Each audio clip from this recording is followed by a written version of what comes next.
Bonsoir. Elle s'est illustrée en vedette dans le premier trimestre de l'année 2013. Elle continue d'ailleurs d'alimenter les débats, en cela qu'elle est sur deux chantiers essentiels pour le pays. Recrutement de 5500 nouveaux fonctionnaires dans le corps de l'administration, audit physique et biométrique des agents de l'État. Si nous faisons face ce soir au fonctionnaire en chef de l'administration du Sénégal, c'est pour justement évoquer avec lui ces deux questions fondamentales. Les objectifs, enjeux, conditions matérielles d'organisation. Mansour Sy fera ici le point. Mais tout de suite, élément d'introduction, il est axé sur le recrutement dans la fonction publique. L'enjeu est de taille pour ces milliers de jeunes diplômés sans emploi. Hier, ils ont pris d'assaut le building administratif. Extrait.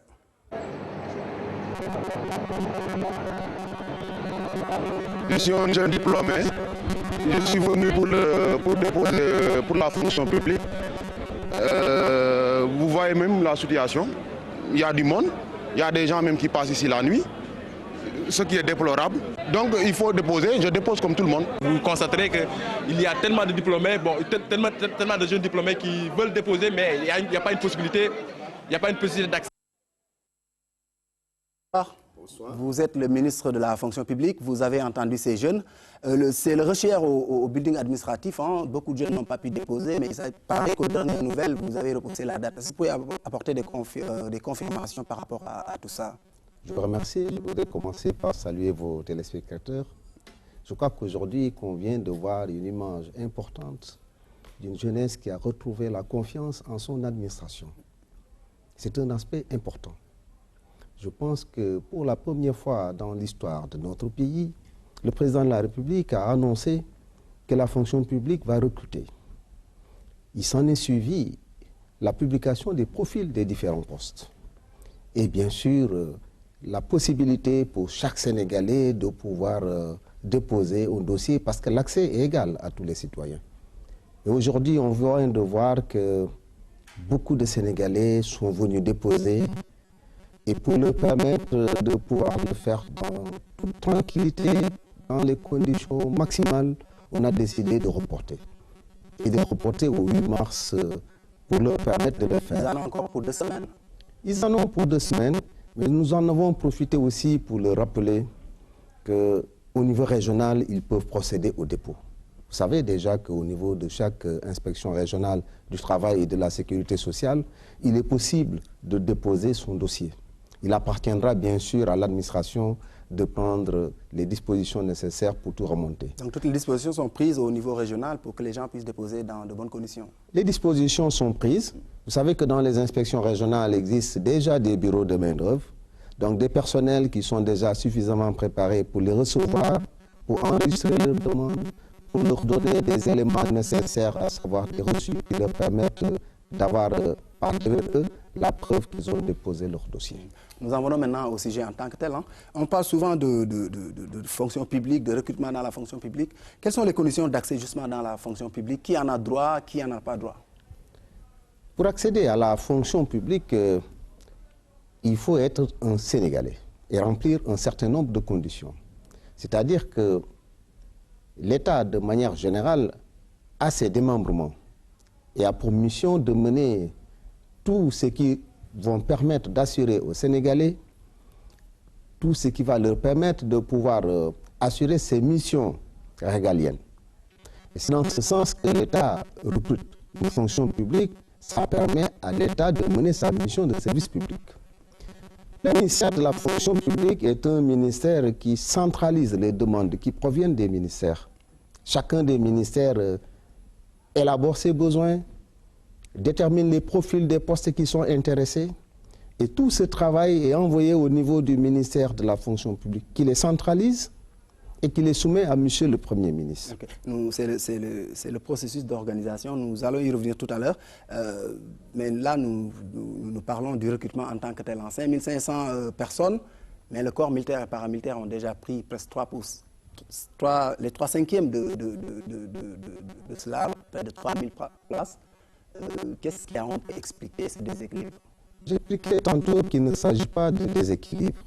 L'État a des missions de service public à mener. La mission d'assurer la sécurité des personnes et des biens dans un pays est une mission prioritaire qui revient à l'État. Quand on dit qu'il y a des emplois qui sont des emplois réservés à l'armée, réservés à la gendarmerie, c'est des emplois qui sont ouverts aux Sénégalais. L'armée et la gendarmerie, ce n'est pas seulement des emplois pour la troupe. C'est des ingénieurs, c'est des diplômés, c'est des spécialistes sur ces questions, c'est des médecins.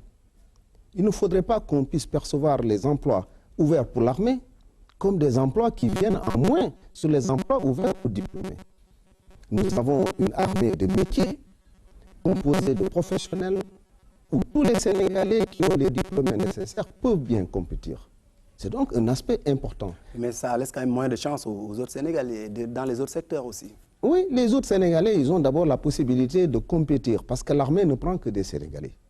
La gendarmerie ne prend que des Sénégalais. Et au niveau de l'armée et de la gendarmerie, on prend aussi des diplômés. Maintenant, en plus de cela, ils ont la possibilité de compétir pour les emplois civils. Compétir pour les emplois civils aussi, c'est remplir un certain nombre de conditions. Et là, tous les Sénégalais sont égaux devant l'emploi. Et je pense que c'est bien 5500 emplois qui sont ouverts. Et ce qui est donné à l'armée ne vient pas en moins. Vous savez, par exemple, quand l'État dit qu'on doit recruter pour faire fonctionner un hôpital, on a besoin certes de spécialistes, de médecins, d'infirmiers, mais on a besoin d'aides infirmiers, de brancardiers. Il faut que l'État ait les moyens de recruter les personnes qui puissent lui permettre de mener sa mission de service public. S'il n'y a pas la paix, s'il n'y a pas la sécurité, s'il n'y a pas la tranquillité, je ne vois pas comment on peut développer un pays et se mettre à l'abri des manquements qu'on pourrait constater. Mais comment s'élabore justement ce processus-là? Je parlais de l'identification des besoins à l'insertion tout simplement dans le corps de l'administration, en passant par la validation des dossiers jusqu'à l'affectation des quotas. Qui sont ces acteurs-là qui font ce processus-là? C'est vous, votre niveau, c'est à votre niveau ou bien c'est à l'échelle de tous les services de l'État, par exemple? L'État fonctionne comme les entreprises. C'est-à-dire que l'État commence par identifier les besoins. Chacun des ministères donc identifie ses besoins et ces besoins sont projetés sur 5-10 ans et identifie aussi les possibilités de recrutement, les projets nouveaux qui demandent des recrutements nouveaux et les profils. Et chacun des ministères envoie ses besoins au niveau du ministère de la fonction publique.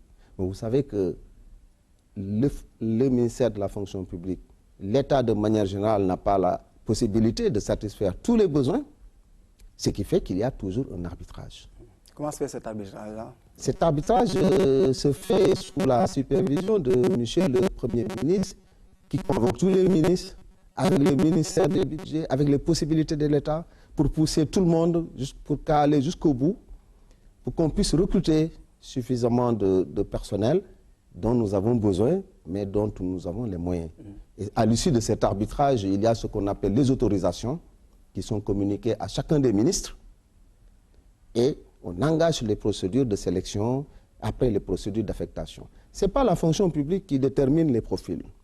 Les profils sont déterminés et fixés par les ministères utilisateurs, qui donc les déterminent et les fixent en fonction des critères.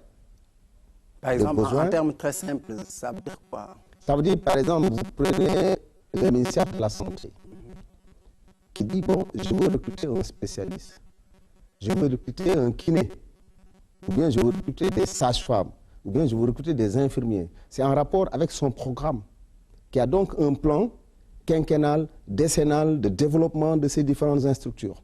Et pour le développement de ces différentes structures, le ministère, par exemple, de la Santé va dire, j'ai besoin de tant d'infirmiers, j'ai besoin de tant de spécialistes. Il demande ces profils. Ce sont ces profils qui sont ouverts.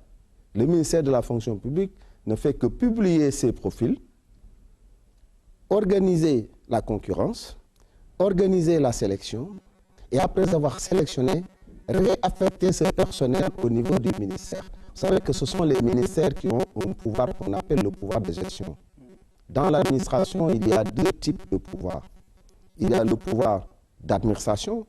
Le pouvoir d'administration, comme le recrutement, rentre dans ce cadre. C'est un pouvoir de M. le Président de la République. Vous avez été délégué. Qui me le délègue. Mais vous avez aussi le pouvoir de gestion. Quand on met à votre disposition un personnel, c'est à vous de gérer le personnel, de l'affecter, de le mettre dans les dispositions, de le payer. C'est le pouvoir de gestion. Et c'est cette répartition entre le pouvoir d'administration et le pouvoir de gestion qui explique qu'on centralise les différentes demandes au ministère de la fonction publique pour organiser les recrutements, mais on les affecte au niveau des ministères. Donc vous jouez un peu un rôle de coordination dans tout ça, quoi. C'est pas vous qui prenez, qui recrutez directement. Je joue un rôle de coordination, de centralisation, ensuite un rôle en termes de prospective, de gestion des effectifs et de la masse salariale sur lesquels on a un œil important à donner pour permettre de pouvoir prendre les dispositions pour recruter les sorties, ceux qui vont aller à la retraite, pour les remplacer, pour prendre des dispositions sur les différents projets qui sont intervenus au niveau des différentes structures. Okay. Beaucoup craignent la politisation de ce recrutement et même certaines presses a fait état de certains avis de Sénégalais.